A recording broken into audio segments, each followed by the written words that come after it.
আপনারা Kabir Singh blockbuster cinema নিশ্চয়ই দেখেছেন, বা তার অরিজিনাল ছবি অর্জুন রেড্ডি নিশ্চয়ই দেখেছেন, সন্দীপ রেড্ডি ভাঙ্গার প্রথম ছবি। তো আপনারা কি জানেন অর্জুন রেড্ডির জন্য সন্দীপ রেড্ডি ভাঙ্গার প্রথম চয়েস শালিনী পান্ডে ছিল না, ছিল হচ্ছে সাই পল্লবী। ইয়েস, অ্যাকচুয়ালি সন্দীপ রেড্ডি ভাঙ্গা প্রেমম ছবিটা দেখেছিলেন, প্রেমম ব্লকবাস্টার হয়েছিল মালায়ালামে, এবং তিনি চেয়েছিলেন যে সাই পল্লবীকে অর্জুন রেড্ডিতে কাস্ট করতে। তিনি একজন কাস্টিং ডিরেক্টরকে ফোনও করেন এবং তাকে রিকোয়েস্ট করেন যে আমি সাই পল্লবীকে কাস্ট করতে চাই। তখন তো সন্দীপ রেড্ডি ভাঙ্গা এত পপুলার হয়নি, কারণ তার প্রথম ছবি করছেন।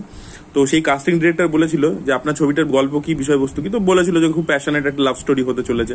বলেছিল বোল্ড সিন থাকবে? বললো হ্যাঁ। বলছে এই হিরোইন স্লিভলেস অব্দি পড়বে না, এতটাই সে স্ট্রিক্ট। তো তাই জন্য আপনি কাস্ট করতে পারবেন না, আপনি অন্য কাউকে মানে খুঁজে নিন আর কি, একে ভুলে যান। তো সেটাই আর কি সন্দীপ রেড্ডি ভাঙ্গা বলছিল, মানে ওই যে থান্ডেল বলে ছবিটার যে হয়েছিল প্রেস মিট, সেখানে সন্দীপ রেড্ডি ভাঙ্গা ইনভাইটেড ছিল, সেখানে সেই গল্পটা রিভিল করে। তার খুব ইচ্ছে সাই পল্লবীর সাথে কাজ করবে। তো সামনের দিনে দেখা যাক এদের দুজনে কোলাবোরেশন হয় কিনা।